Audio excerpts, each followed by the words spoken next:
said, yeah, you were having some kind of new opportunity with something, or am I not remembering right?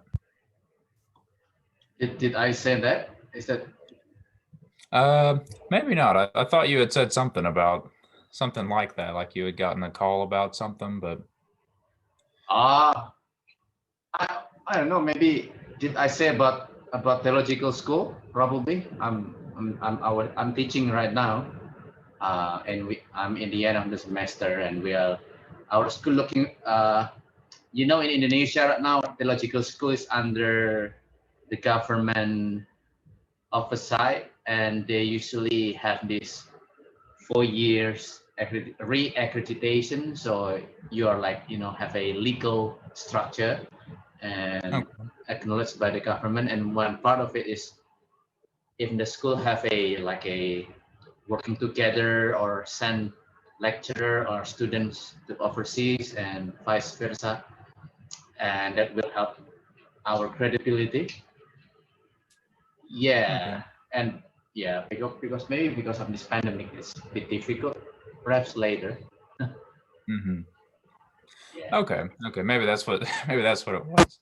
Um, okay. Well, that's good.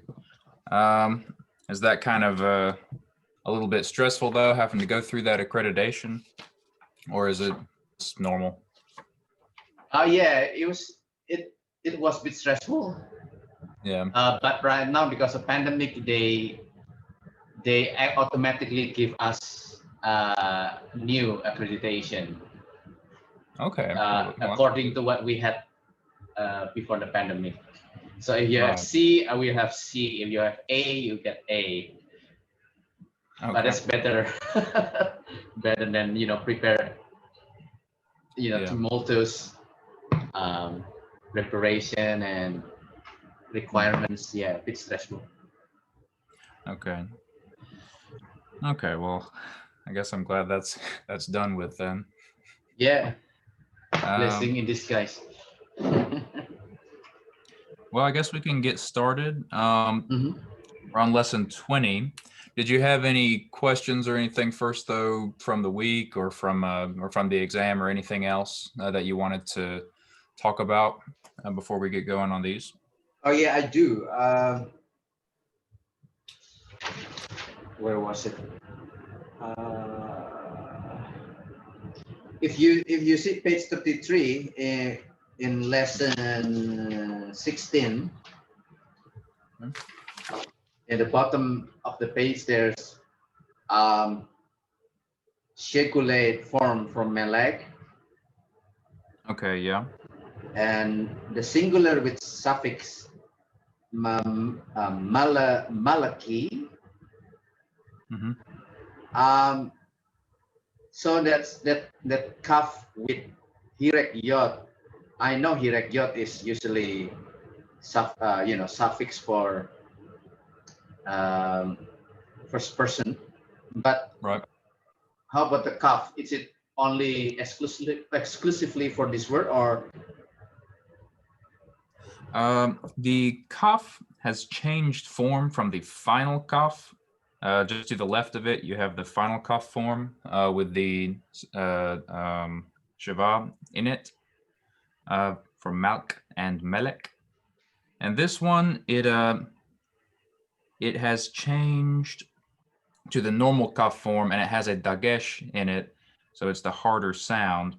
Um, I think it's just because it has a vowel sound before it that it gets the dagesh because it's one of the begad kafat letters.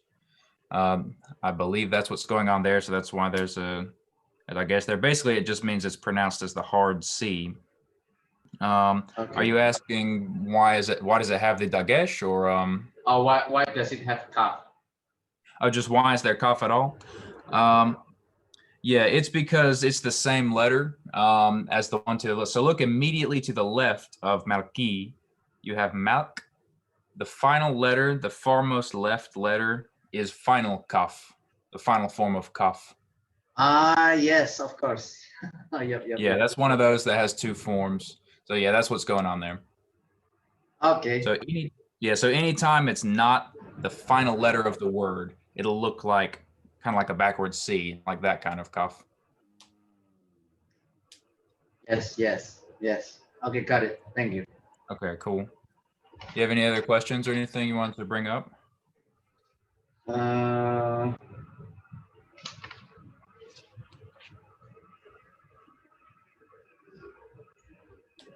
no, I think I can follow in the video that you've uploaded in the YouTube with the exercise. That's really helpful. Yeah, but I'm only up to lesson 16, so I need to go back in 17 and 18 because yeah, it's a bit busy week this week. Yeah. So I need Yeah. to go back to that and do the exercise. Yes. Okay, that's fine. And yeah, fortunately, if you've done lesson 16, then that's kind of like the foundation for all the other ones of 17, 18. I think 17 and 18. 19, I think, is the numerals. Yeah. Yes. So yeah, so that shouldn't be too bad. Okay. Anything else that you want to touch on before we get going on 20? Mhm. Are you good? Yeah, I think I'm good. Okay. With the changing of the vowel in father, wife, son, daughter, brother, it has an irregular vowel change. Are you intending as a student to memorize that as well? No. It's just good to know. I mean, you definitely can, but I'm not going to have that on any of the quizzes or tests. It's possible that one of those words might pop up there, but really, I feel like you can just tell just kind of by looking um, at these what form they're in, even though there's a slight change that's going on. It's usually not so much of a change um, that it's like that it's no longer recognizable. Um, at least that's kind of what I feel that way about it. One of the only like one of the confusing ones might be Av is father on the upper left hand corner, and the far right side is Avothai, and you have Avoth and Avoth for father. So it has the feminine form for a masculine noun. But if you still recognize that the oath ending is plural, then you'll still get the idea like many fathers. And I feel like Oh it's yeah. kind of the same way for the other ones. Uh, did you have any specific questions about this chart here? Uh, no, I think I did the exercise for this lesson Okay. and I think I got it. Yeah. Yeah. Yeah. Yeah, I don't think you have to really memorize each one of these.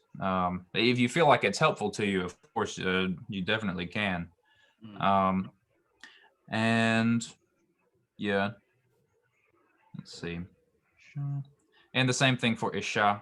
Yeah, it has a masculine suffix, but again, yeah, like if as long as you just recognize the masculine and plural suffixes, I feel like you should basically be okay. Um, and just knowing that these are some of the words that will be different, but yeah, I don't think you really have to memorize it. Okay. Okay.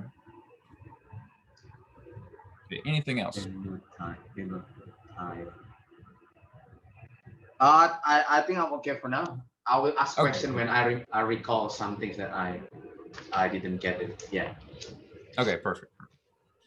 All right, lesson 20, Qal Perfect of the regular verb. The Hebrew verbal system has no time element inherent in the verb. Time must be determined by the context. And I think we brought that up a couple of lessons back where there's no time, there's no past, present, or future tense in Hebrew. There's completed action and incomplete action. So you have to tell by context whether it's referring to the past, present, or future. The verb is in the perfect or complete or imperfect incomplete state. A perfect may refer to an action as complete in the past, present, or future. An imperfect may refer to an action as incomplete in the past, present, or future. For the beginner, though, a perfect is best translated as past, while the imperfect is best translated as future. This is a general rule, and context dictates the exact translation. So normally, if you see a perfect, it'll basically be referring to the past, and normally, if you see an imperfect, it'll basically usually be referring to the future. That's kind of the idea that they're giving here, but it can definitely be other ways as well. So it's just good to sort of keep that in mind, where perfect refers to a completed thing, like it's already done, and imperfect refers to something that's kind of still going on, or an incomplete action. It hasn't reached its terminal point. Okay, so usually the Hebrew verb root, the base form, consists of 3 letters. So that's just the form that you don't attach any endings to. There's no like suffixes or anything like that. It's just the word itself. It'll consist of 3 letters, although a few roots have 4 letters. The base form is the third masculine singular of the perfect. So like he walked, or he ate, or he did such and such, he swam or jumped. That form is the most basic form. Imperfect? In the perfect, yes. Okay. This is the form found in lexicons. In the following paradigm, the first form listed is the third person masculine singular. And paradigm is they're just saying that for the chart there. Followed by the second, and then the first persons. The lexical form is the third person masculine singular, thus it is listed first. So this is just kind of getting you ready, where if you've studied languages formally before, you might have seen charts that start with like have verb conjugation. So like I eat, you eat, he eats, and we eat, you all eat, they eat. But in Hebrew, it doesn't start with the first person, it starts with the third person. So they're just kind of trying to get you ready for that. That is kind of, yeah, it's kind of unique to Hebrew. Although I think Greek might actually do that as well. But anyway, the simplest stem of the verb is called Qal, meaning light, that is not heavy. A verb consisting of letters other than the gutturals, vowel letters, and nun is referred to as the strong verb. Verbs with gutturals, vowel letters, or nun are called weak verbs. And I think it essentially, with strong verbs, you just don't see very many changes that go on inside the verb. And with weak verbs, you might see some more changes going on with the gutturals and nun. Can you explain this again? A verb consisting of letter other than... Yeah.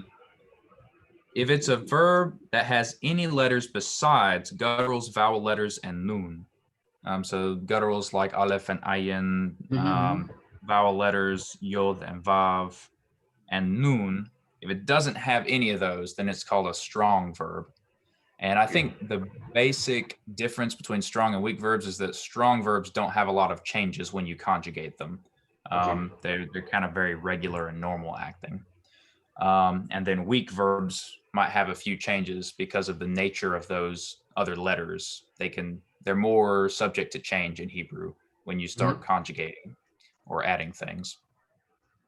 Does that kind of make sense? Yes, it does. Okay. I don't think we're really going to cover weak verbs too much.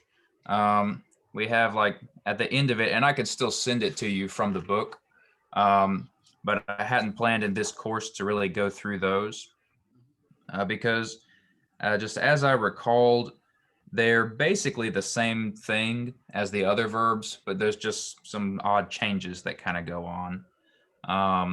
But you can still recognize them if you just know the rules for the strong verb conjugation. But yeah, you can definitely take a look at those as well, and I'll send you those chapters too. Okay, so I think that covers that. So let's go through the chart on page 43 of the Qal Perfect. We have first Qatal, he killed. Qatal. Qatala, she killed. Qatala. We have you killed masculine singular, Qatalta. Katalta. You killed feminine singular, katalt. Katalt. I killed katalti. Katalti. They Katalti. killed is katalu. Katalu. You killed masculine plural, so like you guys killed kataltem. Kataltem. And really though it's the accents on the final part. I didn't pronounce that quite right. It's kataltem. Kataltem. Right. You killed feminine plural, so you women killed katalten. Katalten. And then we killed first common plural, so man or woman, katelnu. Katalnu. Okay, and we can already kind of see that we've already, like in the suffixes that we've looked at, we've seen some stuff that's basically similar to this. Like for example, I killed on the lower left is Yeah. katalti, and it has the hirek yod ending. Yes. So that's exactly the same. And then we killed katalnu, it has the nu ending, which we've seen in reference to stuff that refers to we. But this is upside down. Yeah, it's moving from third to first person. Oh yes. You definitely have to take account of that for these, and that'll be the same for all the verbs. Okay. And then also the third feminine singular, it ends in, on the upper left, it ends in kamet he, and it's a feminine. So we've seen that before. Have we looked at anything that ends in tem and ten? I think we have. Yes. Yeah. For the plural. Yeah, it's the same. Yeah. So yeah, there's a lot of stuff that's similar to what you've already been looking at. So that's one of the helpful things about Hebrew just in general, I guess, is that a lot of the patterns repeat kind of just throughout the language. So that if you get familiar with just one or two of them, then you can recognize a whole bunch of them. So that's just kind of a helpful thing. The Qal Perfect is formed by the addition of affirmatives to the stem. So you're adding something on to those basic three letters. The affirmatives are either vocalic, as in kamet he or shurek, a or u, or consonantal, so having the consonant, in this case, tav, ta, t, ti, and then nu, so that consonant, as well as the heavy affirmatives, tem and ten. The vocalic affirmatives draw the accent to the last syllable, as do the heavy affirmatives, while the other consonantal affirmatives do not. So basically it's pronounced with the accent on the last syllable, except with the consonantal affirmatives that are not, the heavy ones and the vocalic ones. And basically when it does that, it has the accent mark. And so it's easy to tell.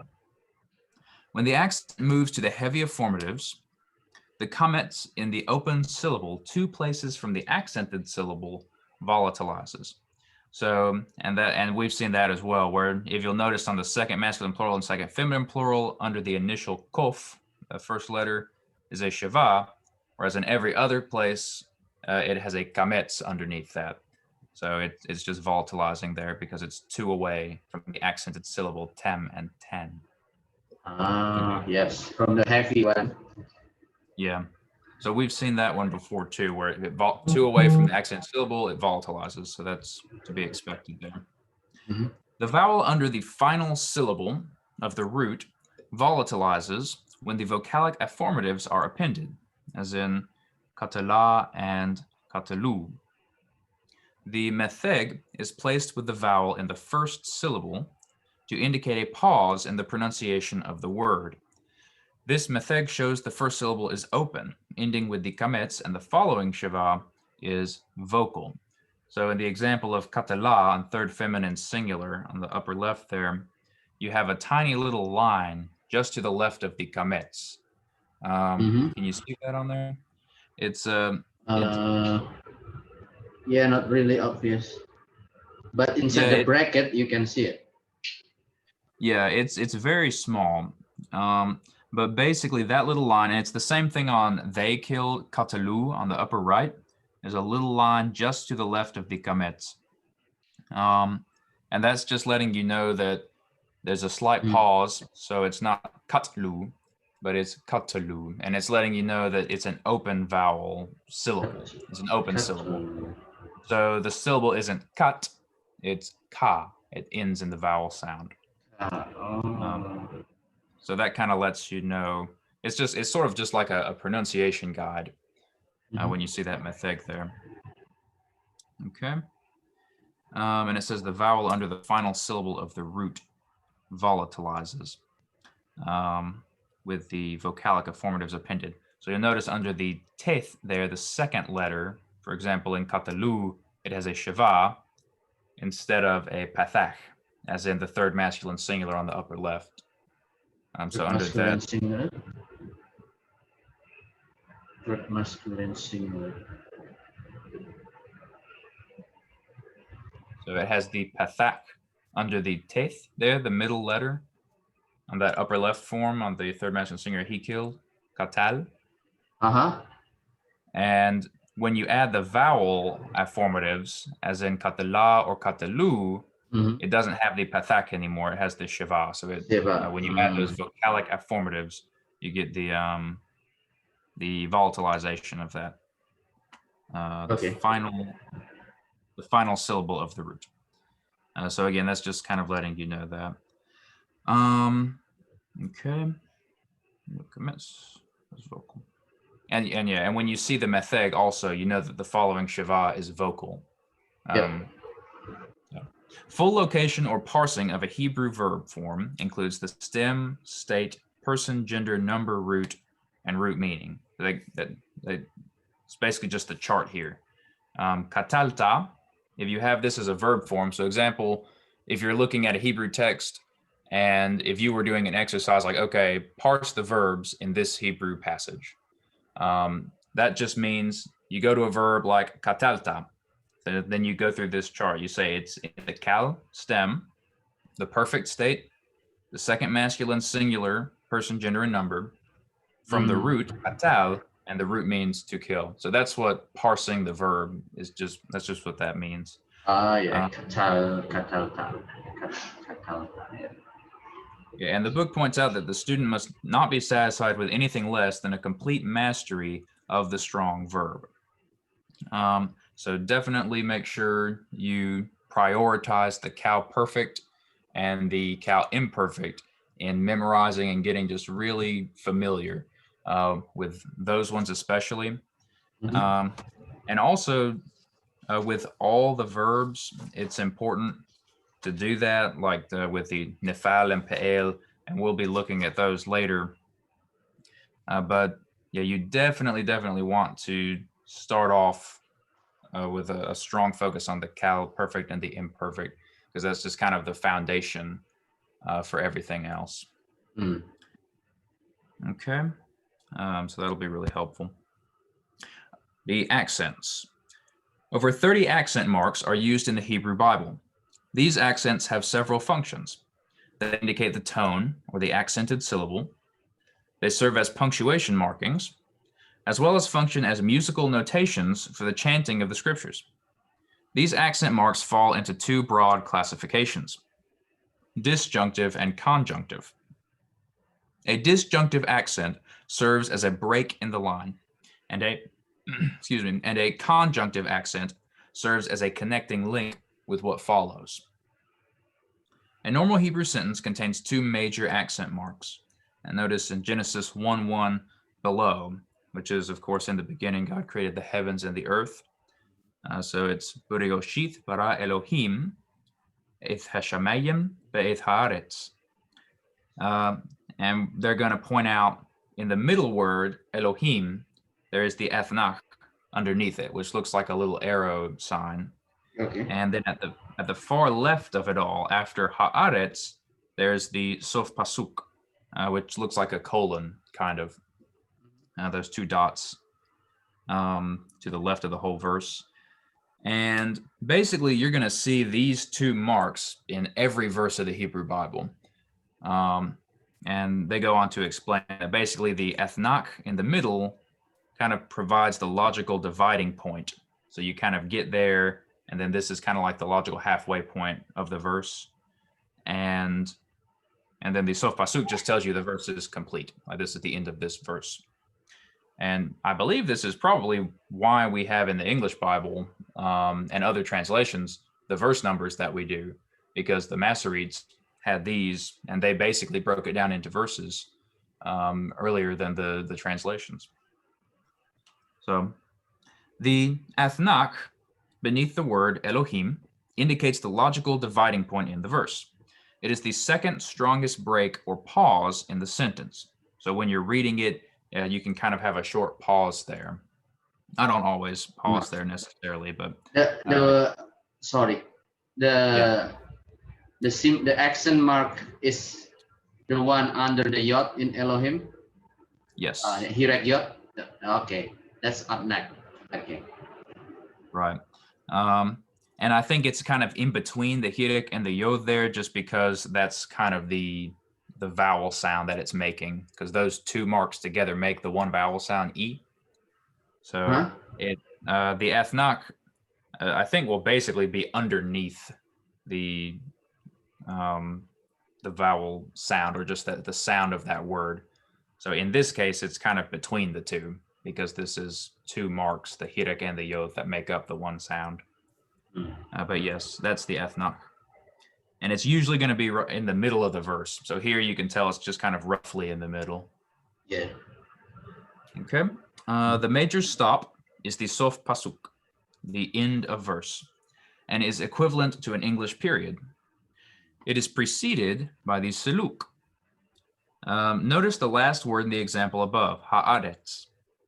The vertical line is the seluk, and it looks like a metheg. The seluk always is on the accented syllable before the sof pasuk. The metheg never appears on the accented syllable. Occasionally in the exercises, the athnach, seluk, and the sof pasuk appear. So that's pointing out the seluk. So if you look at haaretz, that little line next to the second kametz. Can you see that? Yeah. Okay. I can. Yeah, I don't know if on the scan it comes through, because it is a pretty small mark, but it's haaretz, and that will, I believe, in every case that does come before the sof pasuk. So you see that little dash, that little line there. Yep. And it is not a metheg, but it is a seluk. And also, they don't really mention this here, but usually, and in fact, I believe this is every time, it will change the accent of the verb, unless the verb already is accented that way. And here's what I mean. Like, normally, if a word ends with its final syllable accented, which is like the normal verb, you end that way. Like katal, for example, that ends with the final syllable accented. If it's the last word in the sentence and they have the seluk there, the accent would move away from the ending. So it would be something like katal instead of katal. So the accent would kind of move away from the end. So the seluk also kind of lets you know that happens. You don't necessarily have to, because you could also just tell, oh, it's the final word, so we know this is normal for that. That the accent is usually not on the final syllable of the final word in the sentence. So the seluk and the sof pasuk, the two dots, kind of let you know. Okay. A word receiving the athnach or seluk is in pause. On a word in pause, a short vowel in the accented syllable lengthens to a long vowel. For example, shamayim becomes shamayim, or shamayim with the seluk there. So here it has the athnach or the seluk. So it also changes from short to long. A simple vocal shava usually becomes a segol in the pausal form, and a composite shava becomes a full vowel. So from yadka to yadeka, and from ani to ani. So yeah, and the shava, you could kind of think of that even as like it's just adding one more dot to get the segol, from the 2-dot shava to the 3-dot segol. So that's, I guess you could consider that kind of like the related long vowel that it changes into. Okay. And then the composite shavas are pretty easy because they changed the long vowel that corresponds to the short ones. So a will change to a, will change to e, and then there's the other one. So e will change to e, I would think. So yeah, so that just kind of makes sense. The student will become familiar with these changes in the pausal forms, and memorization is unnecessary. So you don't really have to worry about those either. That's one that you can just kind of look at and tell what's going on there. And then the fact that you see the athnak or the siluk and the sof pasuk, like those markings kind of also cue you into what's going on. Like, oh, why is this vowel different? Oh, okay, it's because it's in the middle of the verse that has the athnak, or it's at the end and it has the siluk. Yeah. Okay, so here's the vocabulary. First, we have he trusted batak. Attack. He was holy, kadesh. Dash. Life, being, or soul, nefesh. Nefesh. We have water is mayim. Mayim. Face is panim. Nim. Before, or literally to the faces of. So if you're standing in front of somebody, they would use this. They say lifane. Lifane.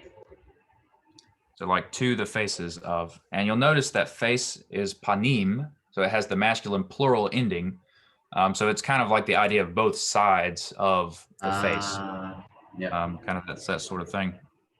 Okay. Why or for what is lama. Lama. Now is ata. Ata. Sister is akoth. Akoth. Akoth. And holiness is kodesh. Kodesh. And so you'll notice that he was holy on the far left is kadesh, and then holiness on the far right is kodesh. So the same consonants with different vowels. And that's normal. Like if you see a verb and there's a noun that's related to that verb, usually they're going to be kind of based on the same word in Hebrew, which is basically the same, I think, really with any language. If you have a noun that comes from a verb, it'll basically look and sound very similar. Yeah. Okay, so we have some exercises here. We can do a few of these. Yes. Yeah, I'll read through this first one. Kara Elohim laor yom v'la choshek kara layela. Kara Elohim laor yom wala vela koshek kara koshek Koshek with the emphasis on the o, koshek.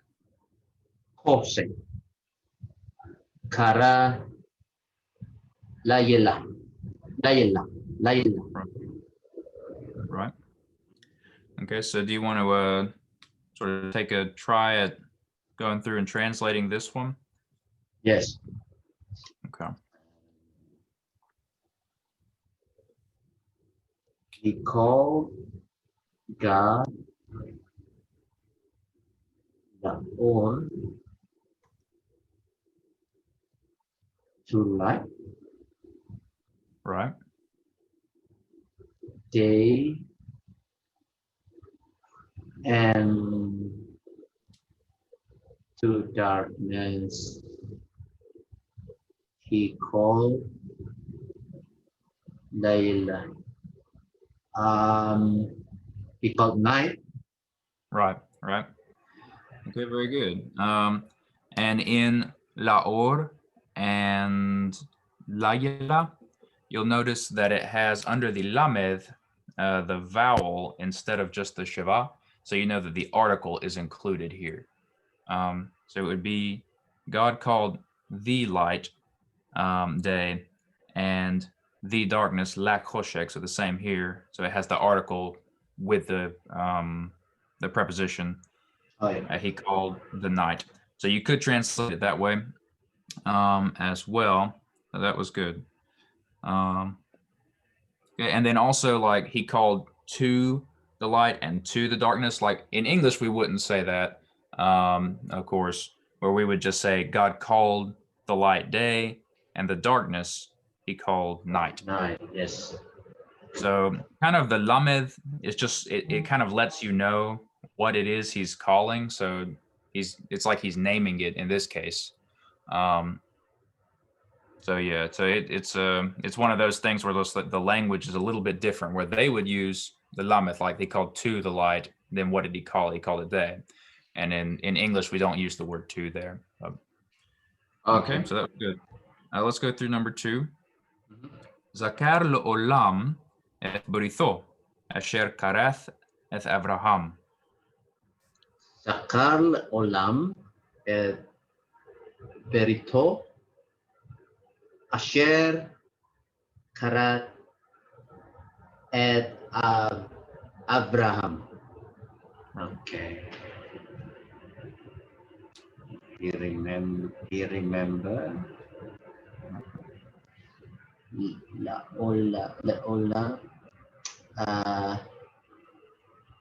eternal. Right. Berito. Hang on. Berito, his covenant. Yeah.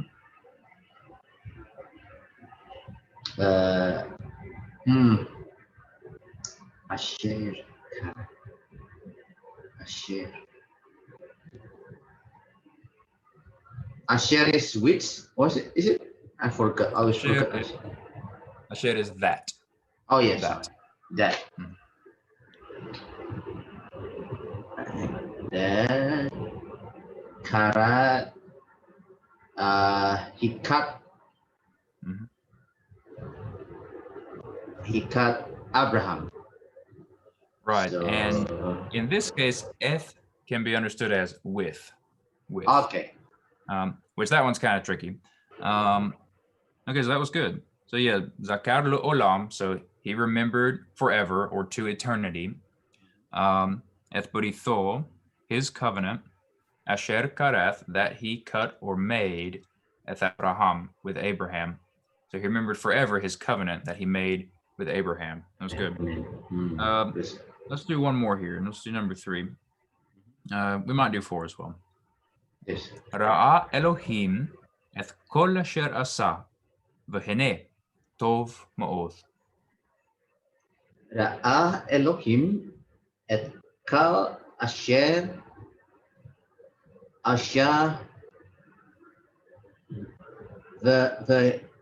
v'hine tov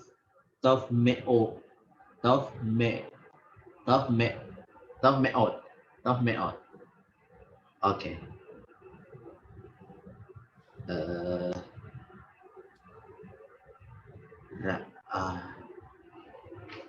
He saw. Right. He saw God at Qal Asher.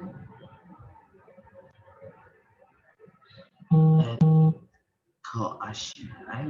I remember there's something.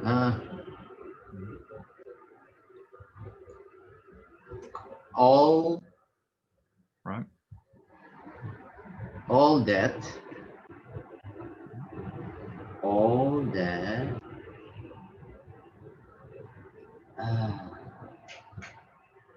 that he made. Yes. Asher? Yes. Okay. All that he made. Vahine, and behold. Yes. Good of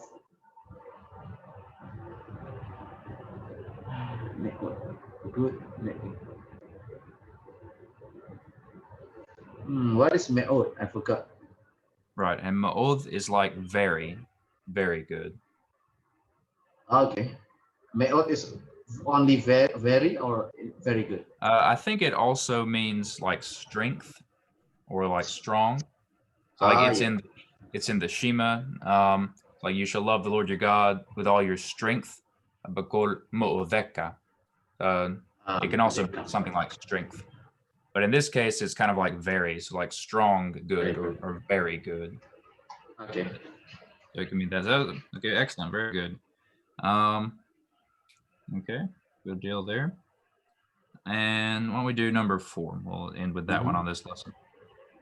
Lama amerta akhothi hi lakaktiotha li lo isha. I'm going to read that one more time. Lama amerta akhothi hi lakaktiotha li lo isha. Lama amarta akuti hilak kakati uta la sorry Lakakti.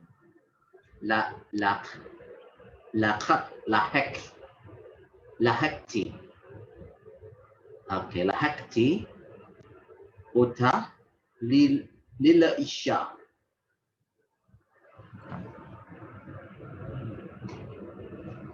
Lama. Okay. Why amata?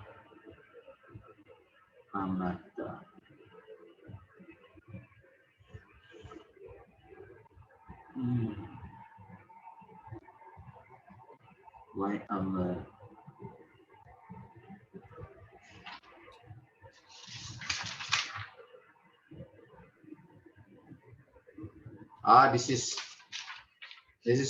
and the verb with Qal Imperfect.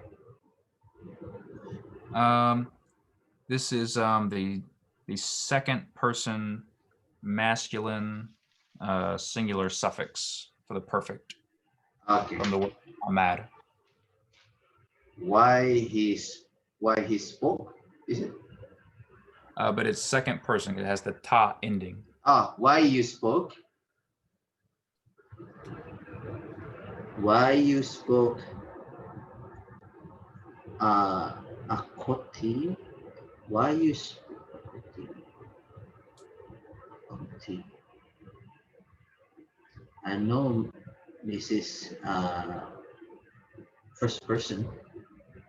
Right. So Ak, I believe, is brother, and Akoth should be sister. Okay. Why you spoke my sister?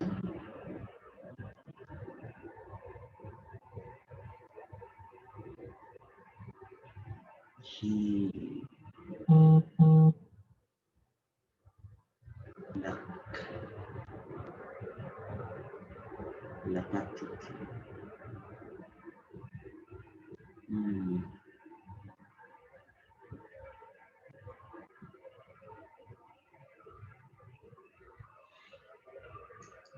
What is he and lakati?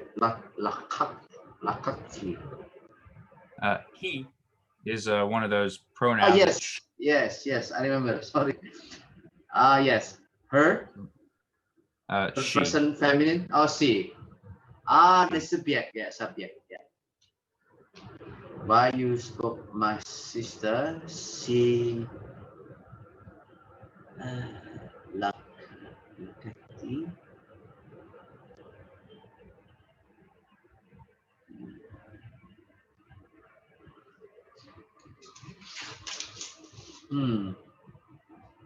What is kata?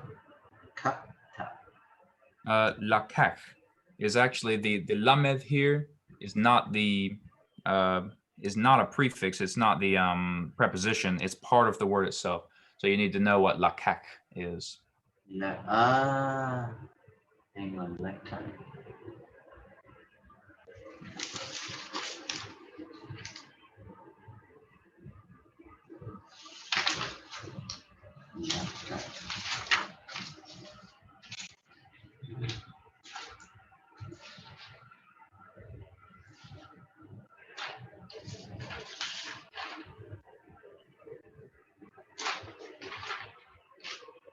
Oh, where's my dictionary? Oh, I don't know what it's lakak. I cannot find it. Okay. Lakak is he took. He took. though Okay. lakakti or lakakti has the first person ending. Person ending. I took. Right, right. And I'll point out one thing here. You can tell that the word is lakak and not like kakta or something because the ending of it, the first person singular, is attached to it. And if you take that away, then all you would have, and if you take away the lamed, all you would have is 2 consonants. And you know that the root is going to be 3 consonants long. Mm. So that's one way you can tell whether or not the lamed is a preposition or if it's part of the word itself. Okay. Thank you.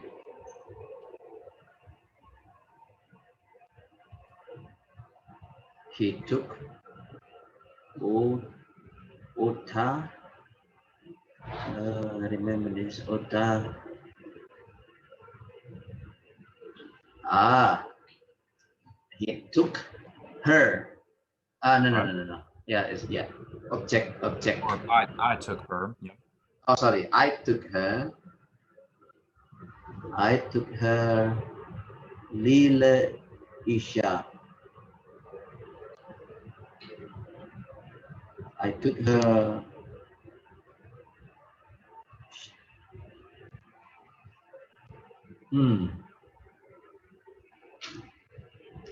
Isha is woman. Right. It can also mean wife, though. Okay. I took her wife. Li is standing by itself. I forgot. Basically, it is the preposition lamed, the to, for, or belonging to, with the first person singular suffix e. Hirek yod.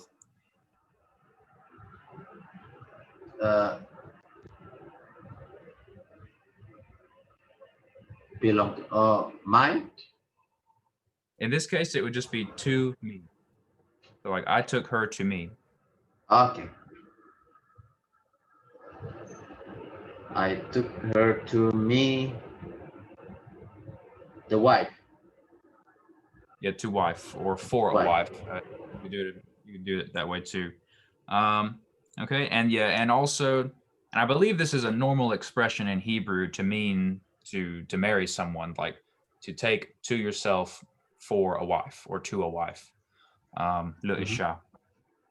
So when you see isha in that context of like taking to yourself with like li, that kind of thing, means wife there. So that was good. So yeah, lama amarta akothihi is why did you say she is my sister? Lakakti othali le isha. I took her to me for a wife. And this is kind of based on the Abrahamic narrative where he says that Sarah is his sister, and then the Egyptian tries to take her to be a part of one of his wives. Oh yes. Okay, let's go on to lesson 21. That was really good. Qal Imperfect and Imperative. The imperfect or incomplete state is formed by appending both preformatives and affirmatives to the verb root. And I think basically all this means is you add stuff before and after to the verb root at the beginning of it and at the end. So third masculine singular, he will kill, yiktol. Yiktol. She will kill, tiktol. Tiktol. You will kill, masculine singular, tiktol. This is same. Yeah, is identical. Okay, tiktol. Second feminine singular, you will kill, tikteli. Tikteli. I will kill, ektol. Ektol. They will kill, third masculine plural, yiktelu. Yiktelu. They will kill, feminine, tiktolna. Tiktolna. Right. You will kill, or you guys will kill, tiktelu. Tiktelu. You women will kill, tiktolna. Tiktolna. and that's identical also to they will kill, feminine, tiktolna. And finally, we will kill, niktol. Whole. Ah. Okay. So this one also has, I want to say a few things that are familiar here already.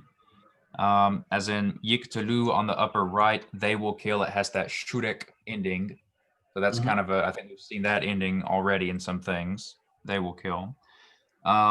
You'll notice that there are a couple of repeated forms here. So you took note of she will kill and you will kill on the left side is tiktol and tiktol, and you just have to tell by context. So if there's a woman named in the context, then you know it's feminine. If there's a man being addressed, then it's in the masculine.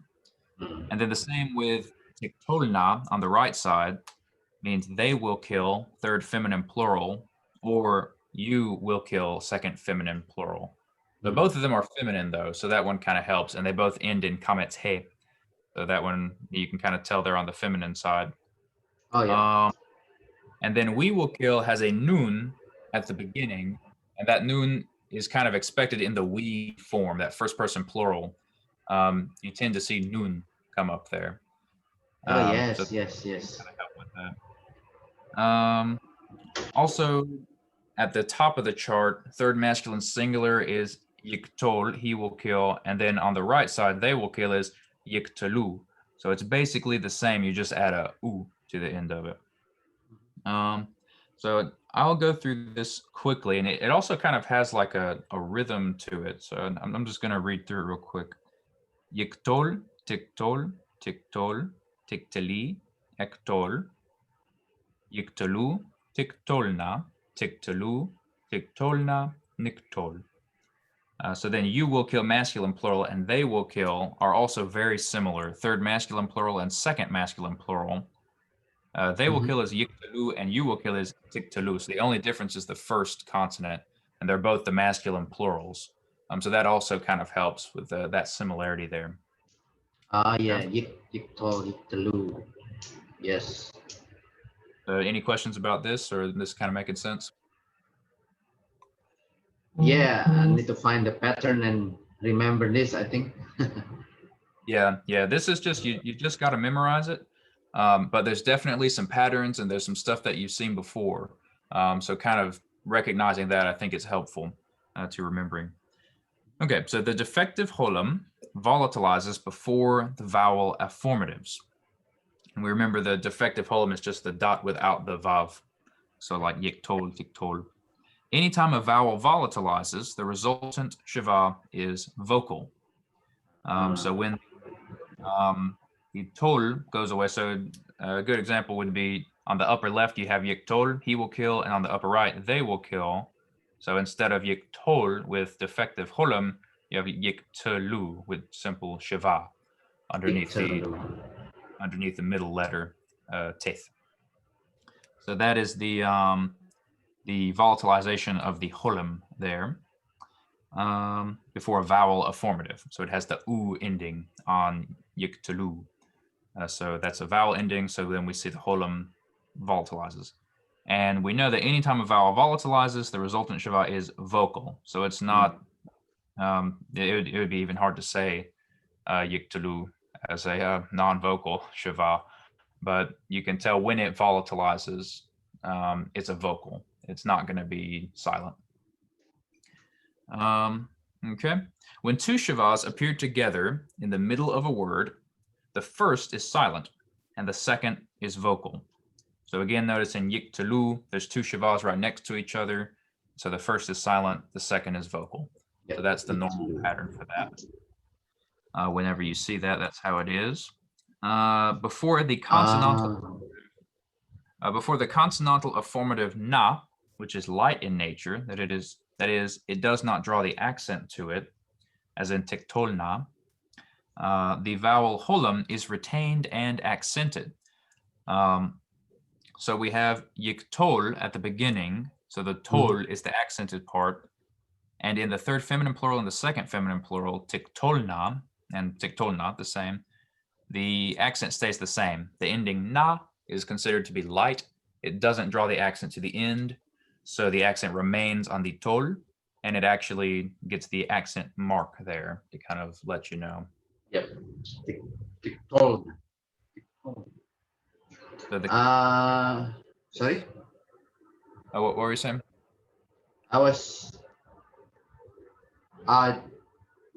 you were saying that when two seva Mhm. come next to each other's, right, like immediately after the first seva, it will focal, but then the third feminine plural, the second seva in lamed is silent, is it?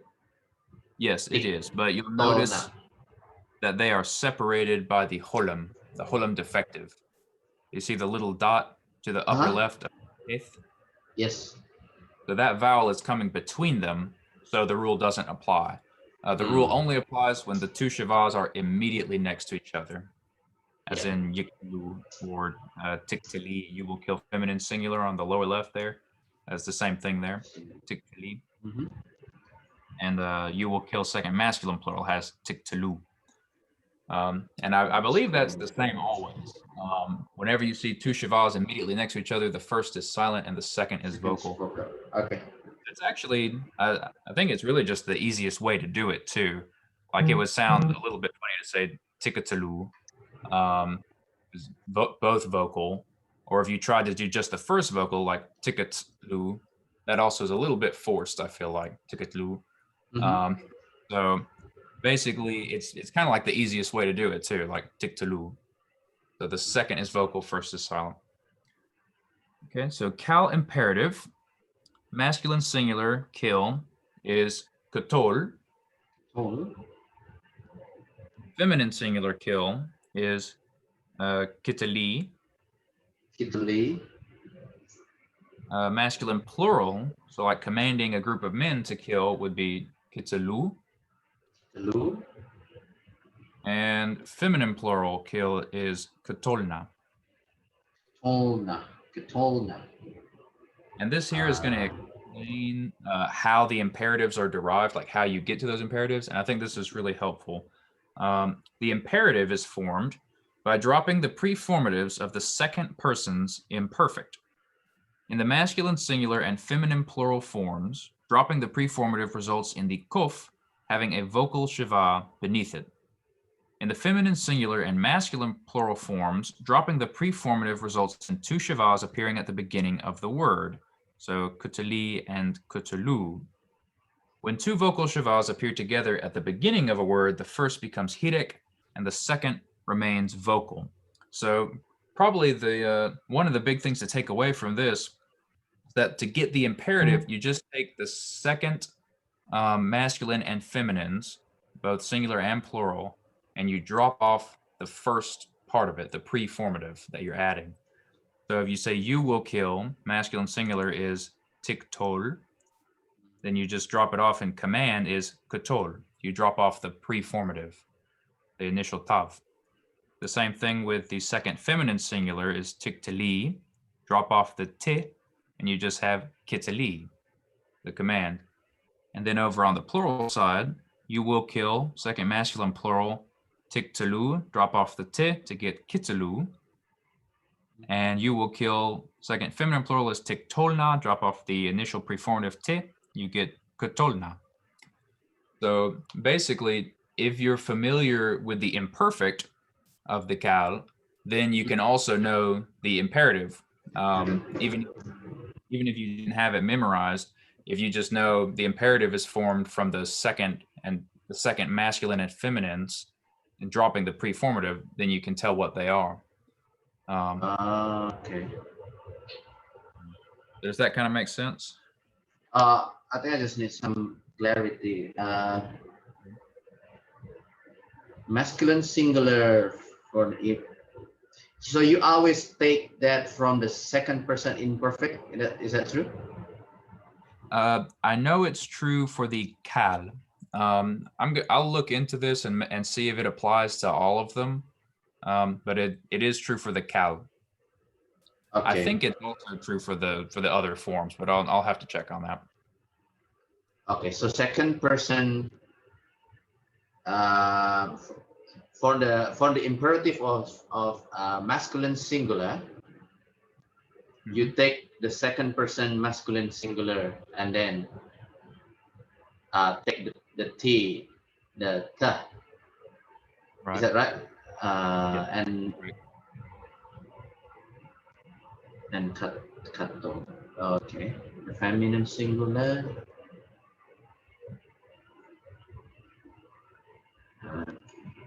Can you repeat about the feminine singular imperative? How it become here? Yes, it's exactly the same for all of them, where you just take off the preformative. Mm-hmm. You take off in this case, it is te. So you remove that. So from tiktali, you will kill, to the command kill, kitali. The hidek comes in because if you just take off the te, so if you look up at tiktali and you just remove the te, like if you cover that, you'll have two shavas right next to each other. And Yes. here at the bottom is if two shavas appear together at the beginning of a word, the first becomes hidek and the second is vocal. So that's where the hidek is coming from. Okay. And this one, this is from the plural. You also take the second plural as well. Take the t out. Mm-hmm. Okay, because two sivas, yes. This become one. And the feminine plural, you take the t. Remain the same, is it? Yeah, that one's the same. Okay, I got it. Yeah. Yeah, perfect. The Hebrew uses two negative particles, lo and al. These particles are never used with the imperative form. The imperfect preceded by lo is used in the strong prohibition. So lo tiktol, you will not kill.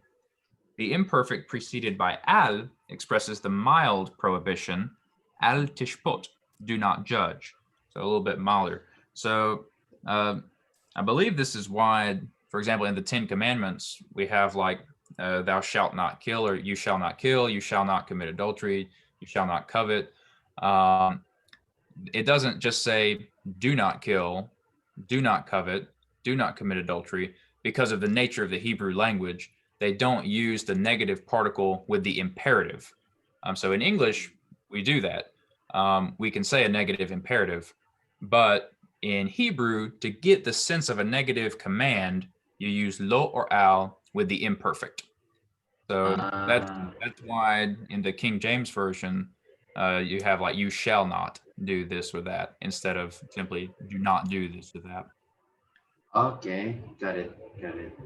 So that'll hold true just across the board for Hebrew negative commands. It'll be lo or al plus the imperfect. Okay. So vocabulary for this one. I have a question. Yes. Sorry.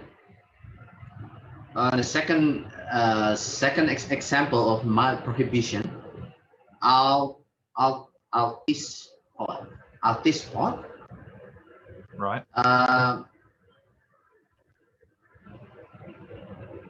And that's using second imperfect as well. Yes, it is the second masculine singular. So if you look up at tiktol, you will kill, second masculine singular, it is the exact same as tishpot, but just the verb has been changed out. So instead of you will not kill, it's you will not judge, from shafat. Okay. Only the end of the consonant different because different word, but the vowel same, isn't it? Yes, the vowels are the same. So if you can kind of look at both of them, it's like hirek, shiva, holem defective. Okay.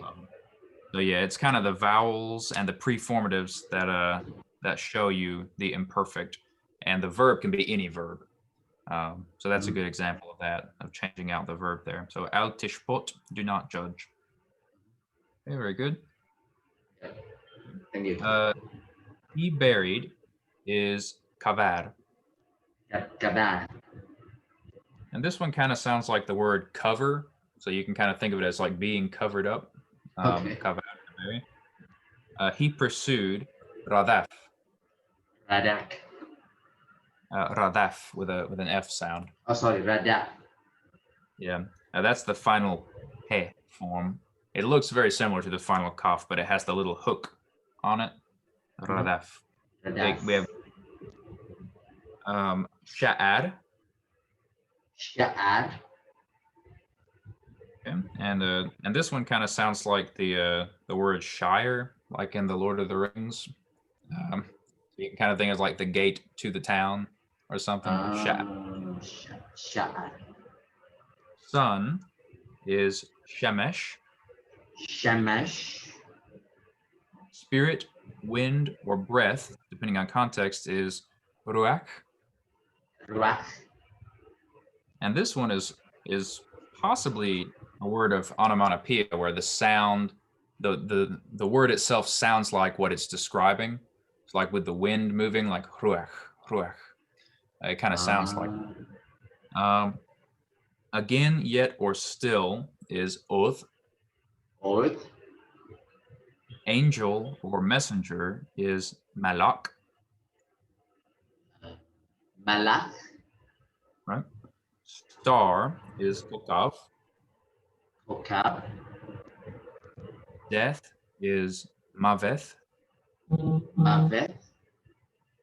Death of, in the construct form, is moth. Moth. Moon is yareak. Yareak. And month is yerak. Yerak.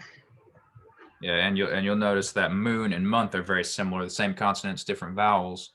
And that's of course because the month is reckoned by the cycle of the moon. Okay, and I also think I mispronounced al tishupot. I think that the shiva there should be vocal, and do not judge there. I believe it should be al tishupot. I had said it as a silent shiva, but I believe it should be vocal there. I'll just point that out. Okay, yeah, Participle. Yeah, because I might miss. Because of the rules in the book. Yeah, I believe. Yeah, I believe because this is an imperfect. This is just kind of what's happening here. Okay. I believe I think it should basically always be vocal. I might have to check on that, but I think that's correct. And yeah, and I might miss some of the shivas. Sort of mix that up a little bit. But we can do, we got a little bit of time left. Why don't we do a couple of these exercises here? Okay, number 1. V'ha'aretz hayethathohu vavohu v'koshek al punei thahom v'ruach Elohim murakefeth al punei hamayim, or hamayim. Okay.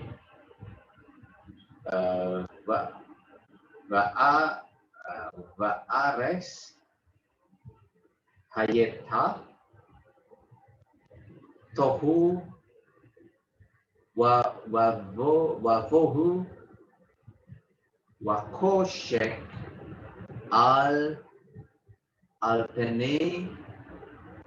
alpene tahum waru'ah Elohim merakefe alpene hamayim.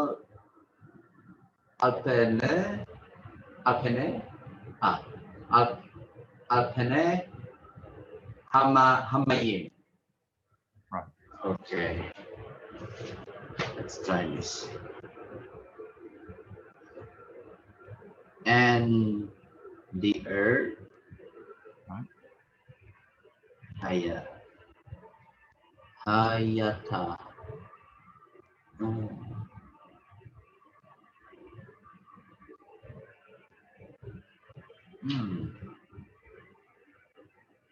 This is from Haya, like Yes. wash. Yep. Oh, okay. And the earth wash. Okay, what is the okay, there is a appendix. The footnote there. Was empty or without void. But tohu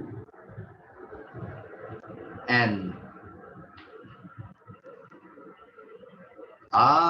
so this is two words. Was empty and without void. What wakushye and darkness. Alpine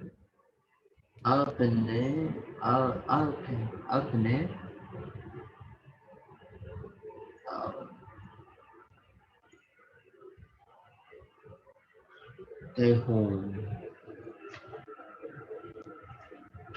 Alpine. And this one also has a footnote. Oh yeah, deep. What is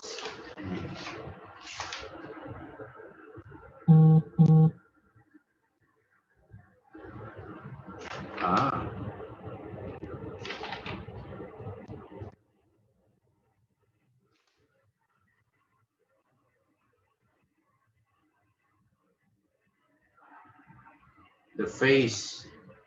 Right. Face deep.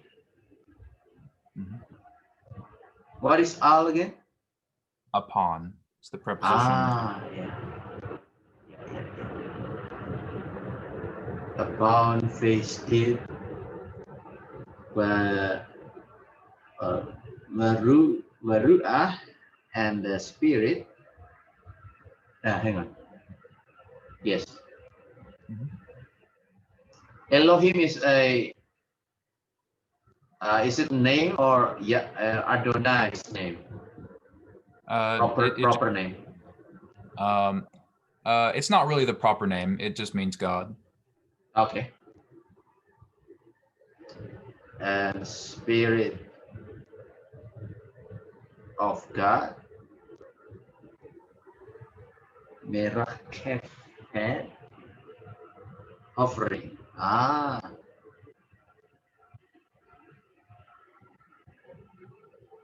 Upon the face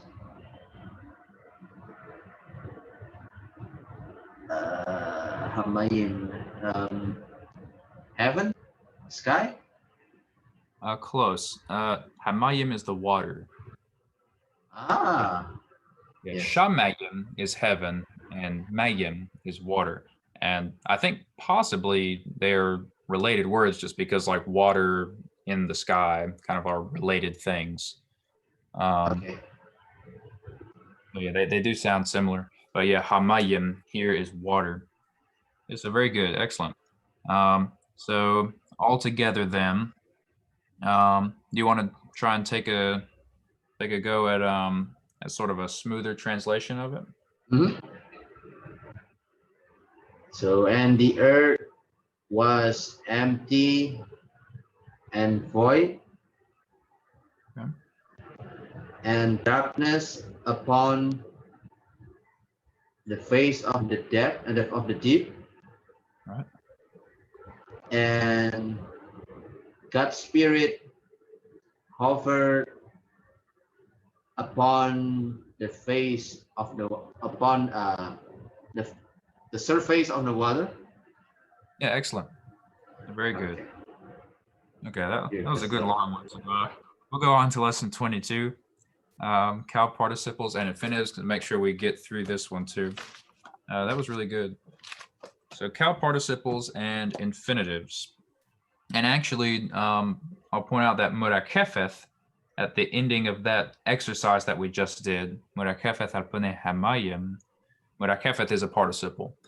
That mem at the beginning, it kind of lets you know that it's a participle, murakefeth. Okay, so Qal participles and infinitives, participles. The Qal stem has both active and passive participles. The participles contain no time element. Therefore, they may refer to past, present, or future action. So just like the verbs. The participle indicates continuous state or action. So something that's ongoing right now. Qal active participle. We have masculine singular killing is kotel. Kotel. Feminine singular killing is either kotela or koteleth. Kotela. Koteleth. And then masculine plural killing is kotelim. Kotelim. Hmm. And then killing feminine plural is koteloth. Kotelot. Kotelot. Oh, this is continuous. Okay. Yeah. Okay. And then the plural ones, they just have the normal plural endings. And then the feminine one, it has the kamet he ending, or it has a tav at the ending, but tav is kind of a related letter to he. Sometimes he will become tav. So that kind of helps with the feminine. Kotel is, I'm not sure, it's just kotel. It means the masculine singular killing. Okay, Qal passive participle. Being killed, masculine singular, is katul. Cool. Feminine singular being killed, kutula. Katula. Being killed, masculine plural, so many men being killed, kutulim. Tulim. And feminine plural being killed, kutuloth. Tulot. Yeah. And this one, every one of them has a shurek in it. So katul, kutula, kutulim, kutuloth. And that one is a pretty helpful marker for the Qal passive participle there. And then the normal masculine and feminine plural endings apply. The normal feminine singular ending applies as well with the comments he. So usually the subject precedes the participle. When this order is reversed, it is for emphasis. So normally we have the verb and then the subject, but with the participles, you have the subject and then the participle, kind of like in English. When this order is reversed, it is for emphasis. The participles are treated as verbal adjectives and agree with the noun or pronoun with gender and number. So we have Hanavi Shomer, the prophet is keeping. So the prophet is masculine singular, so the participle is also masculine singular. Hanavi Shomer, the prophet is keeping. And Hanavi. Is it Hirekyot? Ah, yes, it's not ma'am. Sorry. Yeah, singular. Okay. All right. Yeah. And Hanavi'a Shomara. Hanavi'a Shomera. That is the prophetess is keeping. So Shomara is the feminine participle because Nuvia is feminine.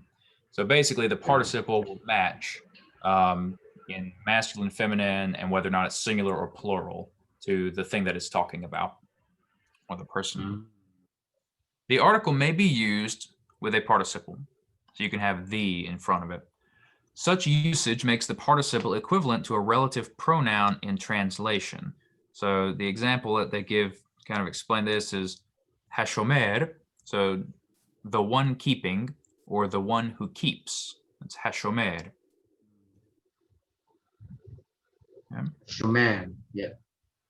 So shomer is keeping, and then if you add the he to it, it becomes like kind of a noun almost. It's the one keeping or the one who keeps. But literally, you would say something like the keeping. You could say like the keeping one or the one who keeps, the one keeping. Okay, and then hashamur is the same with the passive participle. So it's the one being kept or the one who is being kept. So literally, you would say the being kept, but the meaning is the one being kept, the person being kept, the one who is being kept. So that's kind of a usage of the participle.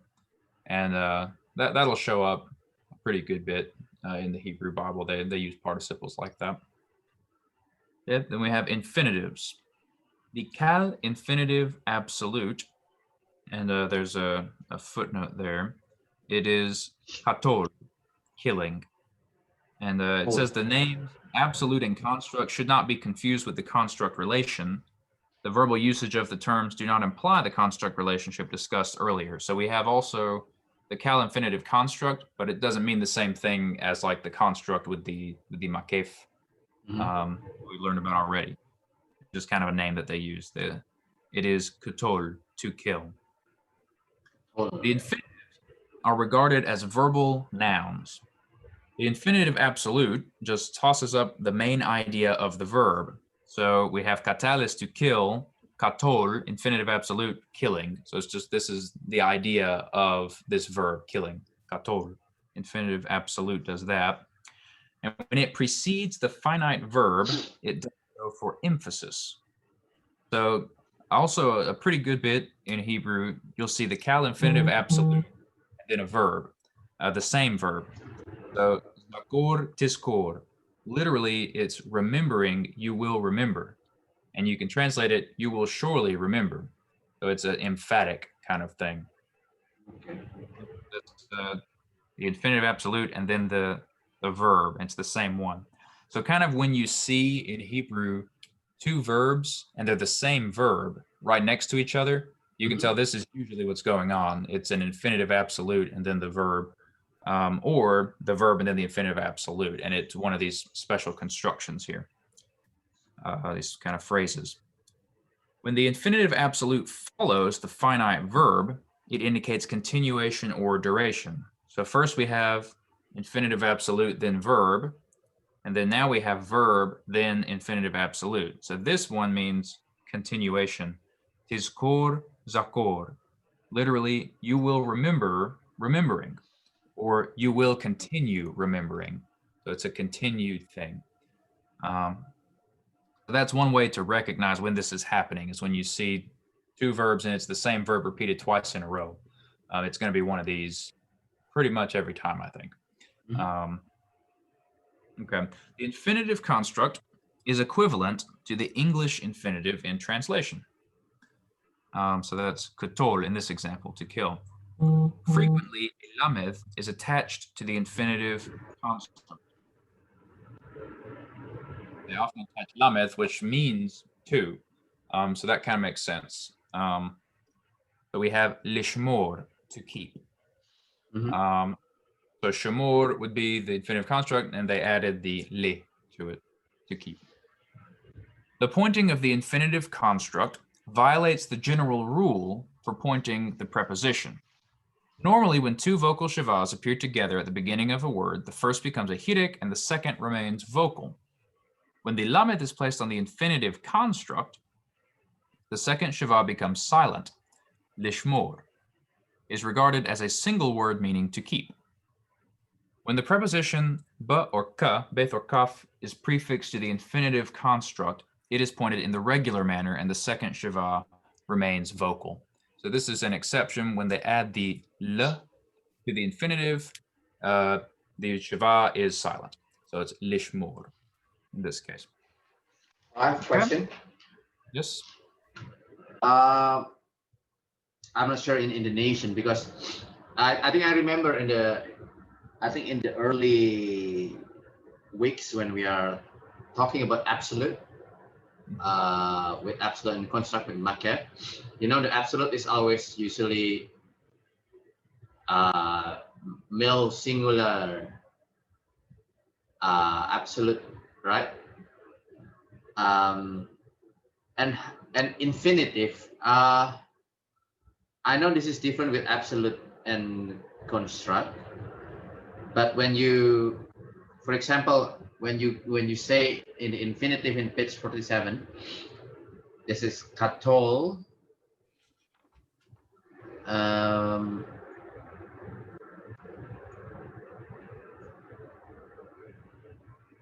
So this is like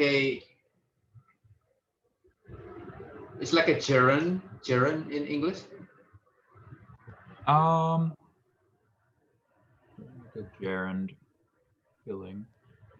Yeah, it's like a gerund. It's like if you add the ing and it becomes like a noun, kind of. Uh-huh. Yeah. Yeah, I hadn't really thought of that, but yeah, it's like a gerund.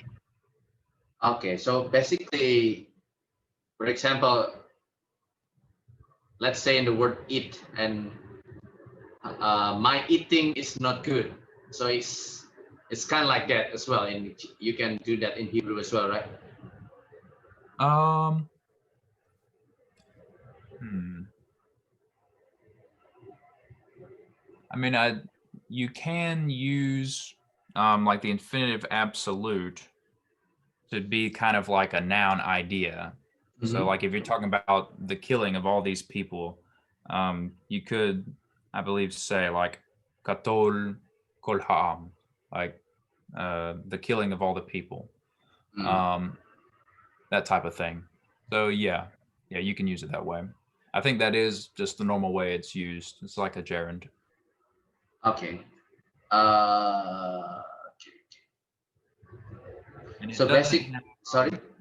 and it doesn't have like it's not necessarily masculine or feminine or anything. Mm-hmm. Um, it can be used with plural or masculine or any other words related to it. Okay. Um, the for the word katol. Um, so this is, you take this from none from the top chart. It's from the verb katal. Huh? And you I'm just not. change with a holem. Yeah, it has the holum there. Katol. It's just kind of the form of the infinitive absolute. Um, Okay. I don't. I don't know that it's really taken from anything else. Um, it is similar to the Qal active participle at the top of this page, katol. Um, but I don't know if you. I don't think you can really say that it's like taken from it. Really, it's Okay. just kind of like this is just the form that it has. Okay. So basically, it's only with kamets and holem in the beginning. Just change the vowel with the holem in the middle, and it become a infinitive absolute. Call Right. infinitive absolute. Okay. Right. Yeah. And it's, Yeah. yeah, and the same with the construct. Like it's katol and lishmor, shamor on the next page. Mhm. It's just you can change out any verb, and but the pointing, the vowel signs are kind of the things that remain the same. So yeah, it just uses katal, just kind of like as the paradigm, as the normal thing. Like this is what any verb will do, any Mm. strong verb. Um, the weak verbs have some changes that'll happen, but they're pretty similar though, I think. Okay. Okay, good questions. Okay, so let's go through the vocabulary here right quick. So he counted or he numbered safar. Safar. And one way that I believe the word sefer is a word for book, Mhm. sefer. So it's almost like you can number or count things down in a book.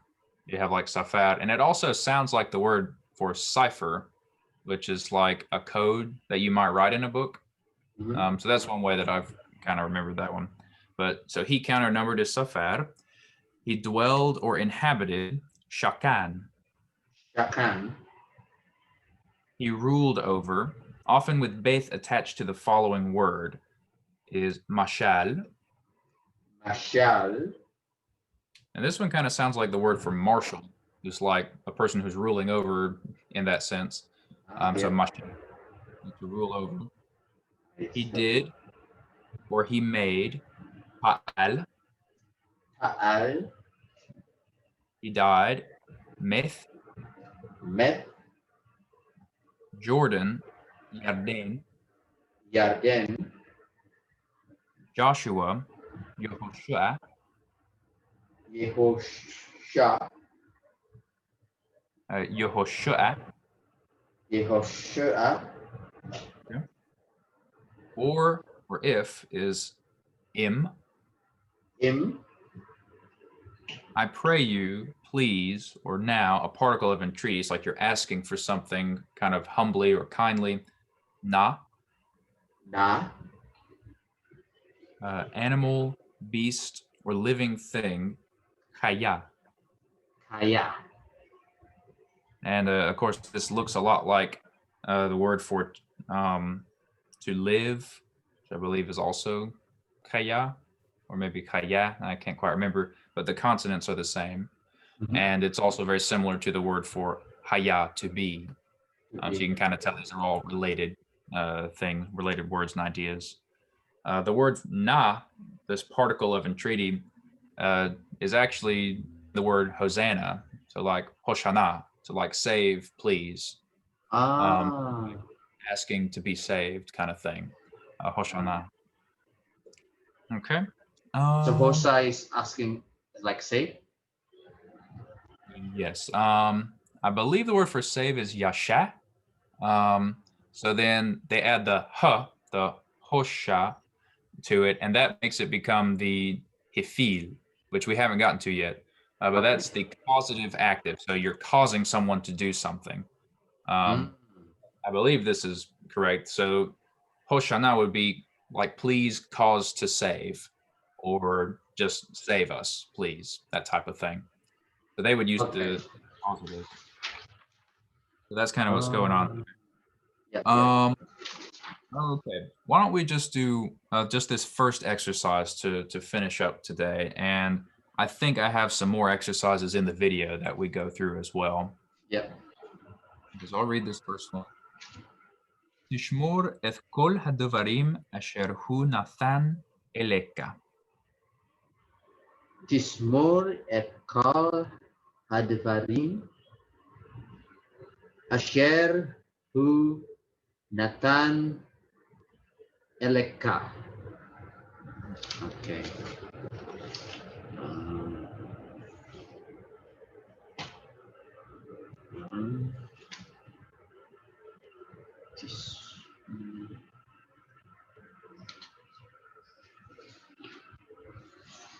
And again, I'm sorry, I think it's Tishamor, not Tishmor. I'm sorry, I keep doing that. Tishamor. That's okay. Tismor.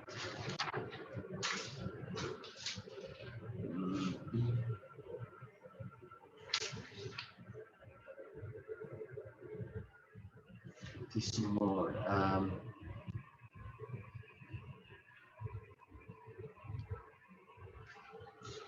This is this.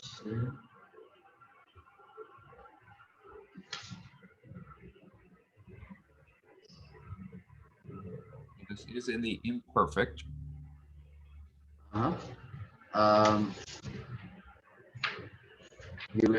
You will keep. Yes, exactly.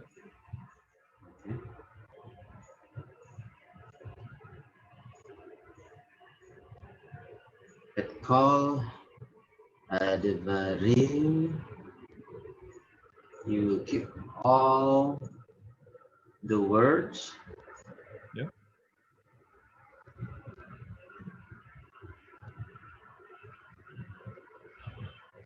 He gave Electra.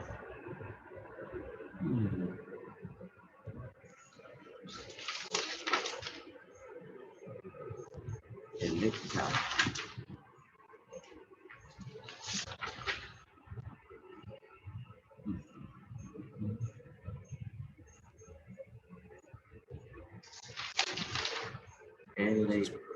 A, and then the second masculine ending. A. Second masculine ending. Unto her? Unto you. Oh. Unto you. Okay. Yes. Right. Yeah, the ka ending and rather than the ah. That's good. Very good. So you want to try a sort of a smoother translation of it?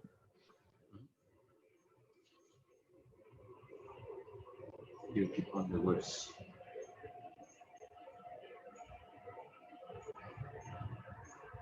You will keep on the word he gave to you. Yes, excellent. Okay. And that was good. Also, you just left out asher, like the word that, which you can totally do. Okay. Like it'll have the same meaning. I would say in translation, just to keep it, just kind of to be on the safe side, just go ahead and put the that in there. But the meaning is the same. So you've understood it correctly. That's good. Okay, very good. Yeah, I feel like you're doing well with this. Okay, so do you have any more questions or anything you want to bring up from what we've looked at today? Um, I'm just, I think, uh, like when I saw the word eleka, I was straight away thinking about, oh, is it the verb in the, in the Qal perfect or imperfect? But then yeah, it's ka, which is in the, I think it's a The pronomial ending. pronominal ending. Yeah, it's Right. third person, that's second person masculine, right? Yes. Yeah. And Yeah. it's the same. Yeah. So Sorry. if you just have the idea of you um, with that, then that can help you get to it though. But yeah, um, the thing there is that el is not a verb, so that's Mm. how that's basically how you know. If it's attached to a noun or to some other kind of particle, like el just means unto, so it's Mm-hmm. like a preposition. So if attached to something like that, it's a pronominal suffix. But yeah, there's several of them are, I think, identical. The endings there. Yeah, that's how you can tell whether it's Mm-hmm. attached to a verb or something else. Those are Yeah. good questions.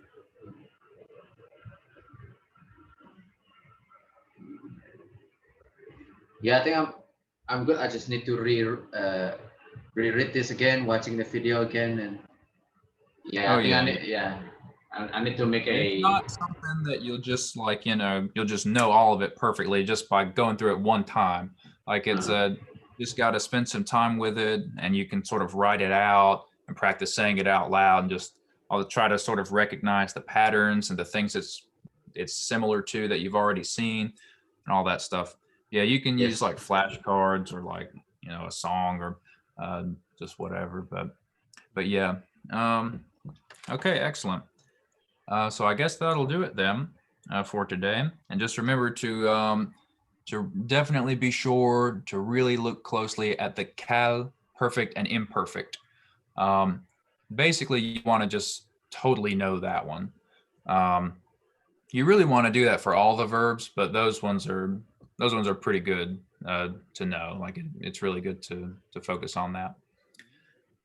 Okay, and ultimately, if you get really familiar with that one, it'll help you to recognize all the other ones that you learn. Yes. And let's see. And then you do also want to really get strongly familiar with the other ones as well. So that's not to say like only learn the cab, but definitely start with that. Okay. Um, okay, cool. Well, I hope you have a good week. Um, I hope Agung is able to join us again. And so you're recording these and he can watch them too. Mm-hmm. Perfect, Yes. perfect. Okay, well, why don't we conclude with a word of prayer Yeah. and Please. then I'll see you guys. Almighty God, we thank you again for this time to just to focus on this language that your word is written in. Yeah. Jesus. We ask God that this be a blessing to us. We thank you for the blessings you've already been giving us through this of having good fellowship, being able to study and to focus on your word or on the language that your word's written in. And I do ask God that you help this to be just a class that's very helpful for learning and understanding and just growing in the ability to use this language. Um, and let it be a blessing to their personal ministries, to their lives. Um, and we thank you again for the blessings of it. And we thank you that you stay with us and that you keep us, that you sustain us. We love you, God. We ask that you help us to be a blessing to other people, Lord, as you have blessed us. Help us to share your Yeah. love and your joy and hope with others. In Jesus' name, Jesus' amen. name. Amen. Thank you. All right. Well, I'll see you, Brother Dan. See you soon next week. Bye bye. Bye.